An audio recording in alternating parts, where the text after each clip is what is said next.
Hey good folks!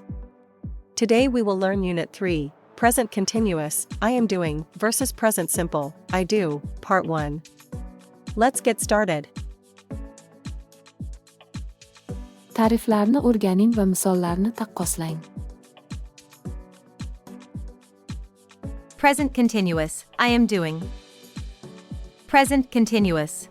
Hozirgi zamon davom fe'li so'zlashilayotgan vaqtda sodir bo'layotgan ish harakatni ko'rsatish uchun qo'llaniladi. Ish harakat davom etmoqda, ya'ni tugallanmagan. Simple present, I do. Present simple.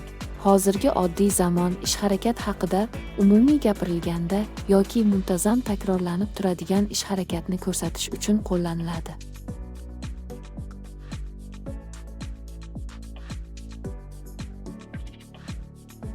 Misollarni taqqoslang.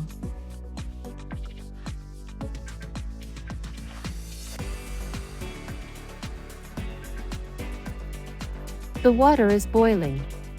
Can you turn it off? Suv qaynayapti. Uni o'chirib qo'ya olmaysanmi?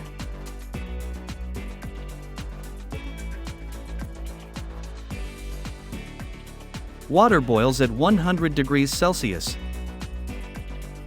Suv Selsiy bo'yicha 100 darajada qaynaydi. Birinchi misolda suv aynan hozir, ya'ni so'zlashilayotgan paytda qaynayotgan bo'lsa, ikkinchi misolda suvning odatiy, har doimgi qaynash xususiyati haqida gapirilmoqda.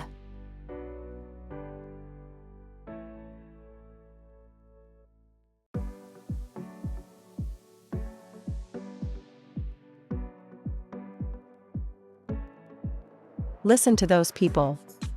What language are they speaking? Ana u odamlarga quloq sol. Ular qaysi tilda gapirayaptilar? Excuse me, do you speak English? Kechirasiz, siz ingliz tilida gapirasizmi? Birinchi misolda odamlar aynan hozir gaplashib turmoqdalar, ya'ni ularning gapirish jarayoni davom etmoqda. Ikkinchi misolda esa turist murojaat qilayotgan kishi ingliz tilida doim, ya'ni kecha ham, bugun ham, ertaga ham gapira oladi.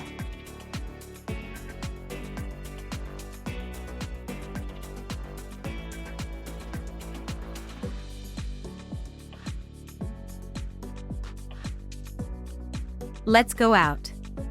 It isn't raining now. Kel ko'chaga chiqamiz. Yomg'ir hozir yog'mayapti. It doesn't rain very much in summer. Yozda ko'p yomg'ir yog'maydi. Birinchi misolda yomg'ir aynan hozir yog'mayapti. Ikkinchi misolda esa yomg'irning yoz faslida odatda ko'p yog'masligi haqida gapirilayapti.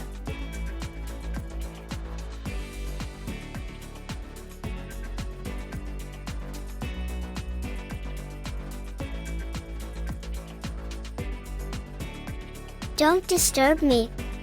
I'm busy. Why? What are you doing? Menga xalaqit bermang. Men bandman. Nima uchun? Nima qilyapsan? What do you do? What's your job? Nima ish qilasiz? Kasbingiz nima? Birinchi misolda savol aynan hozir nima qilyapsan? Ikkinchi misolda esa odatda nima ish qilasiz?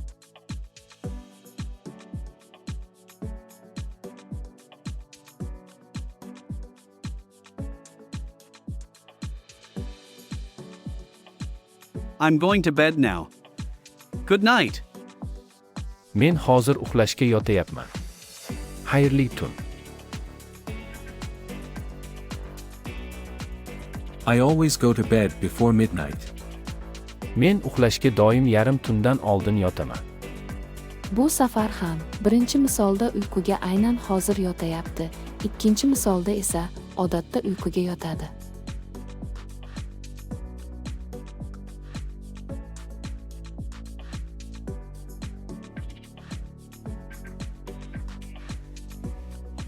Maria is in Britain at the moment. She's learning English. Mariya ayni damda Britaniyada. U ingliz tilini o'rganmoqda. Most people learn to swim when they are children. Ko'pchilik suzishni bolaligida o'rganadi.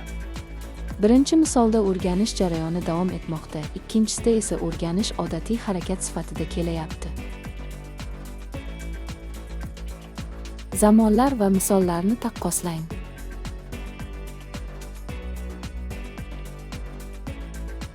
Present continuous. Hozirgi zamon davom fe'li vaqtinchalik vaziyatni tasvirlash uchun qo'llaniladi. I'm living with some friends until I find a flat. Uy topgunimcha do'stlarim bilan yashayapman, ya'ni yashab turibman. Present simple. Hozirgi oddiy zamon esa doimiy vaziyatni tasvirlash uchun qo'llaniladi. My parents live in London. They have lived there all their lives. Ota-onam Londonda yashaydilar. Ular u yerda butun umr yashashgan. Yana misollarni taqqoslang.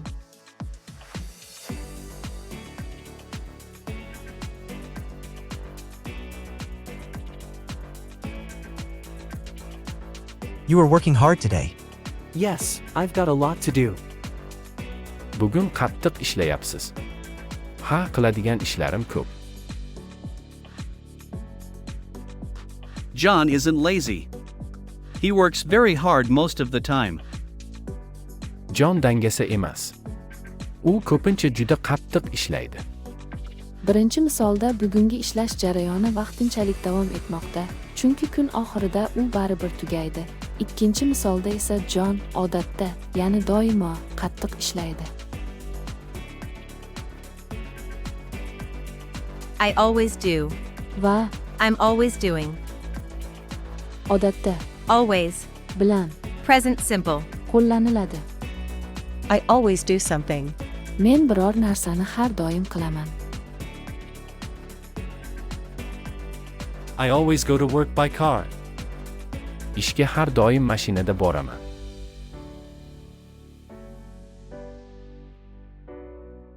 Shuningdek, I'm always doing something. iborasi ham qo'llaniladi, lekin buning ma'nosi farqli.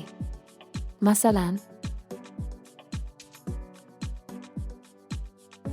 I've lost my phone again.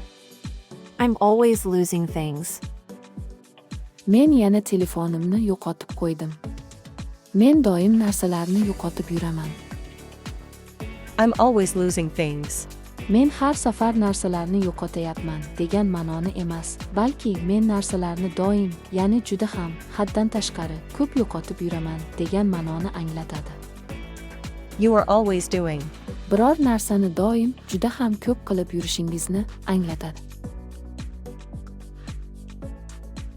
Yana bir nechta misollar. James is never satisfied. He's always complaining. James hech qachon xursand bo'lmaydi.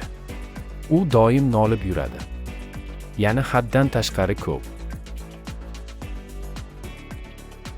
You're always watching television. You should do something more active. Sen doim televizor tomosha qilib o'tirasan. Ko'proq harakat qilishing kerak.